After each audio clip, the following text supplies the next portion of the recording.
Our next presenter is Ed Kinberg, and he is another one of our active volunteers. He's an attorney, served in the U.S. Army as a JAG and also as a contracting officer, and he has a practice locally in Melbourne where he helps clients with government contracting issues. So my request for Ed today was to bring us just a few updates on legal issues that are coming down the pike, and he advised me that it might run short, and I hope that doesn't hurt your feelings, but he will entertain questions, and my request would be if you ask a question down there, I asked Ed if he would repeat it for our video that we can post to the web. Ed, come on up. Thank you, Rob. Thank you. It's always a pleasure to speak at the Veterans Conference. This has been kind of a quiet year for new developments. The real focus, as you've seen the last hour, has been on implementing the Affordable Care Act. That's where a lot of governmental effort has been going on. But there are some new developments that are important for government contractors to keep in mind. The SBA is doing a good job of keeping up the pressure or increasing the pressure on large businesses to meet their small business goals and their veteran set-aside goals, and that pressure is continuing to increase. To me, one of the nice new rules that was just published in, or just went into effect in August, is a rule that requires, excuse me, I have to look at my notes, that makes it more difficult for large businesses that use small businesses in their proposals to move forward into the contract without using the small businesses they relied on in their proposals. It's been a pretty common practice for a large business to team up with small businesses, either formally or informally, and then once the contract award is announced, then negotiate out with other subcontractors to see if they could fill in those spots. They didn't guarantee it, even though they kind of promised it to, and now it is much, much more difficult. For example, they have to report if they use a particular, they have to report to the contracting officer if they've reported that they've made that if they've used a small business in preparing their bid, or if they reference the small business as a subcontractor in a small business contracting plan and don't use that small business, they have to report that to the contracting officer. Those are, while they seem like small changes, those are very significant changes, because in the past there's been no enforcement mechanism, and now if they don't comply with the promises they made pre-contract award, it goes into their past performance reporting and can have a significant impact on award fees and future opportunities. So now there is a pressure, and one of the things that's nice about this new rule is that even though they could never do it, frequently large businesses would prohibit small businesses from going directly to a contracting officer to complain about not being awarded a subcontract or not being paid on time.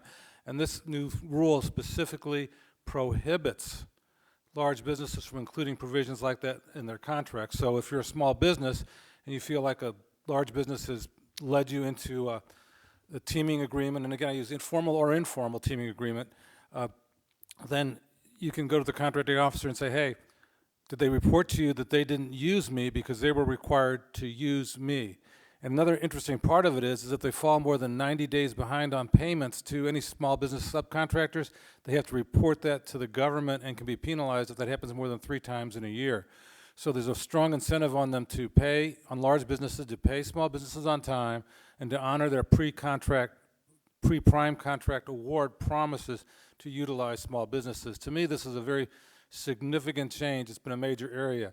In this regard, there was a case in Virginia last year that exposed the weaknesses in most existing teaming agreements.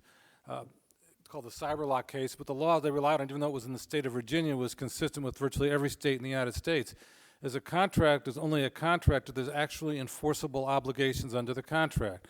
And most of you that have had teaming agreements will see that in the teaming agreement there's a provision that typically that if the contract is awarded to the prime, they will negotiate in good faith to award a subcontract.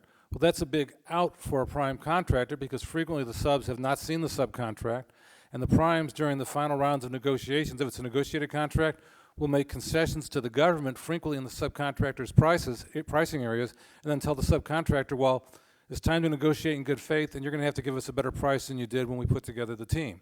And that applies whether it's a formal written teaming agreement. This law is for formal written teaming agreements, but the same kind of rule applies to informal teaming agreements. So you really need to pay attention. If you're going to enter into a teaming agreement, while you can rely on this rule to give you some protection, you need to make sure that teaming agreement guarantees that you will get an award of a subcontract with only one exception.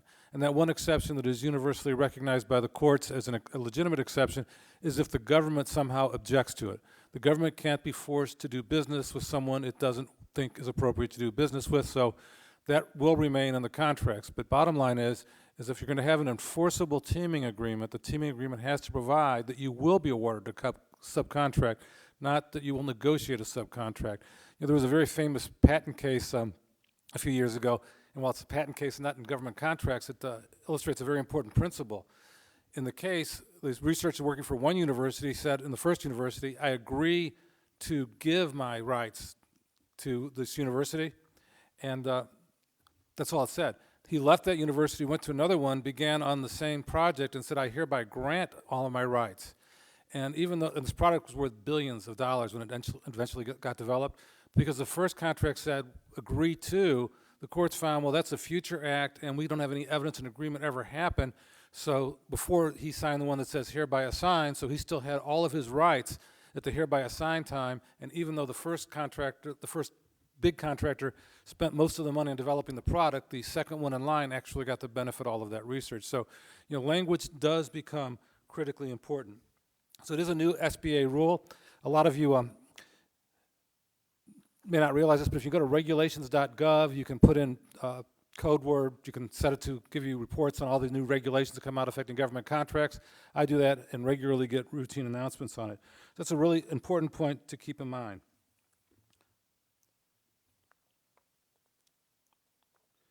Now, also from the VA side, as many of you may know, the VA has been extremely strict on interpreting corporate documents in order to grant service-disabled veteran-owned small business eligibility. And one of the things that the VA has traditionally done, not traditionally done, has been doing, is if there's any indications that somebody that's not a veteran could ever obtain control of that business, they deny the application. Well, in a case earlier this year, the U.S. Court of Claims ruled that that was incorrect. They can't do that. In this particular case, the provision said that in the event that the company was to be sold in the future, the majority shareholder had to first offer the buyout rights to the minority shareholder. And the VA took the position prior to this case that that provision allowed the minority shareholders to exercise real control over the veteran, and therefore it didn't qualify as a veteran-owned business. That kind of language is virtually standard in all commercial shareholder agreements, whether it's an LLC or a corporation. That is pretty standard language. It protects the interests of minority investors.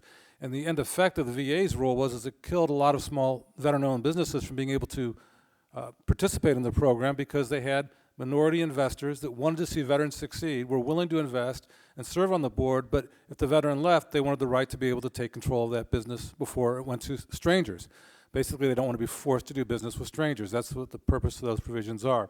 And when the Court of Claims made that ruling, the VA subsequently changed this policy, and so now they're being a little bit more realistic on that, which is a good step forward, and will open the door for a lot of veteran-owned, both disabled and non-disabled veterans, to get board members and shareholders that are not veterans in order to get the capital they need. Because one of the issues with veteran-owned small businesses is getting the capital, and the way you get capital is you have minority owners of your company that are willing to put in a big chunk of money for a little bit of ownership in it and the chance to buy it out at some point in time if the primary owner decides not to. So that is a big, big change also, and will open the door to lots of veteran-owned small businesses. There's also a new rule. The SBA's got lots of new rules. You guys are SBA, right? So if I miss a rule from the SBA, please let me know. And it's called the presumed loss rule, and it really affects a lot of rules. The Federal False Claims Act is the main rule that it affects. It used to be that a false small business certification really didn't mean anything in terms of false claims because the government couldn't figure out how were they damaged. Did they pay 5% more because of this fraud? Did they pay 20% more? Did they pay less? Who knew what they paid? But under this new presumed loss rule, the presumed loss is the entire value of the contract. So it puts a much larger fear factor into people that are playing games. And this is with all small businesses, veteran-owned, woman-owned, doesn't matter what kind it is.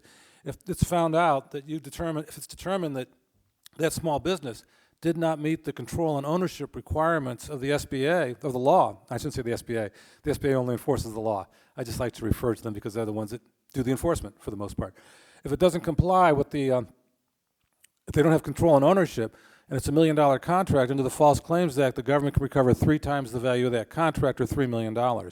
So this should really help tamp down some of the fraud that's been historically embedded in these programs, both from contractors and non-contractor, qualified and non-qualified small business owners, because it's been out there, and everyone knows it's been out there, and it's been hard to do it. And also, since under the False Claims Act, the person bringing the claim can get 15 to 22% of what the government recovers. It will put make a lot more people interested, if they're working for businesses that are engaged in this fraud, of turning their own business in. So the bottom line is, if it's a small business of any kind, the small business person has to have, the person that qualifies that business has to have ownership and control, and if they don't, they're going to be penalized, and the penalty now could be up to 3 times the value of the contract in a False Claims Act case. So I think that's another substantial rule. Also, the VA is starting to conduct a study on the process it uses to verify, and has published a notice of proposed rulemakings. It's kind of interesting the way the federal government works. They have notice of proposed rulemakings, which is, hey, we're thinking of doing something, and we don't know if we're going to do it or not, but pile in and give us your comments on it. And then they have a proposed rule, which comes after the notice of intent to issue a rule, and my phrasing may be wrong, but the sequence is right, and that is, we're really going to have this rule go into effect, and you've got 60 days to tell us if you think it's a stupid idea or a good idea, and we want to hear from you. And then, once that period shuts down, then they get to go and they study all the comments, and frequently there's dozens of comments. In fact, I find them kind of interesting to read myself, and then they issue a final rule. Or may issue a final rule, or they may issue it, open it up for additional comment, either way. So that's an important process to keep in mind, and once the final rule is proposed, there's still a 60-day period before that rule goes into effect. So really, if you're interested in protecting your rights as a veteran or a small business owner, you really need to take a look at regulations.gov, put in small business as one of your key search terms, and set up an alert so that you regularly get notices. The other thing is, and it's kind of a sideline to what I'm talking about, because I'm really talking about new developments, is it's also a good business development tool. Frequently I go and read the comments on these things, and if there's a comment I like, it's got everybody's email address in it. So I'll send a direct email to somebody saying, hey, I really appreciate your comment, this is a great idea, and I help develop and build business contacts that way too. One thing to keep in mind, though, is when large groups send in the same form letter, it's kind of interesting, they consider it one comment. They're pretty good at finding that. I remember reading one rule recently where there was something like 2,300 comments, and of those 2,300 comments, one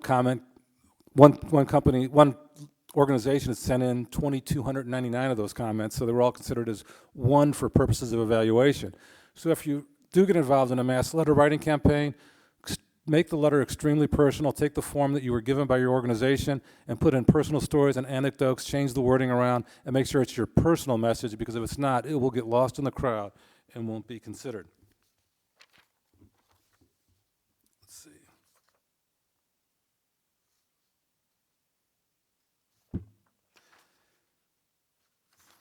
I'm sorry, just check my notes. And then finally, the other final area of good news for veterans, and this isn't so much for small business owners, it's for veterans directly, is that the Department of Labor has issued very stringent new guidelines and that will force businesses to up their percentage of veteran employees that they hire. I believe the number that they're shooting for is 8%, but there's going to be pre-employment and employment record-keeping requirements that will force will force all businesses to actually keep records of both their veteran and their disabled veteran applications, and make sure those veterans are hired in good number and retained in the workforce. So overall, this last year has been a really great year for veterans. More protections coming, more protections for veteran-owned small businesses and all small businesses in general, and the government is really focused on opening up opportunities and making sure large prime contractors are giving meaningful opportunities to small businesses of all types to participate in government procurement. So even though the dollars are going down and competition is getting stiffer, the pressure is on the primes to make sure that small businesses get their fair share of the workload, and in particular, veteran-owned small businesses. So I appreciate it, and appreciate you guys from the SBA, Department of Labor, that do it. Do you guys from the SBA have anything else to add? Did I miss anything you're doing?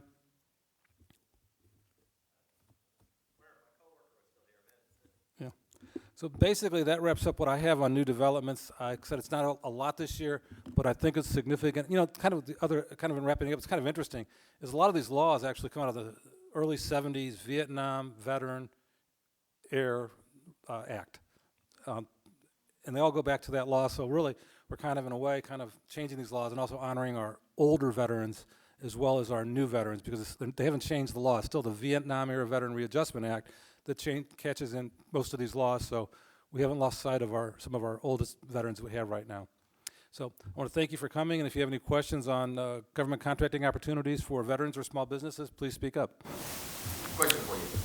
If you have a situation with a veteran or you owns a company, the minority shareholders are not veterans, and they buy the veteran out, can it be the same type of grandfather as if the veteran passes away and the wife takes over the company and can use the veteran-owned company to finish a contract?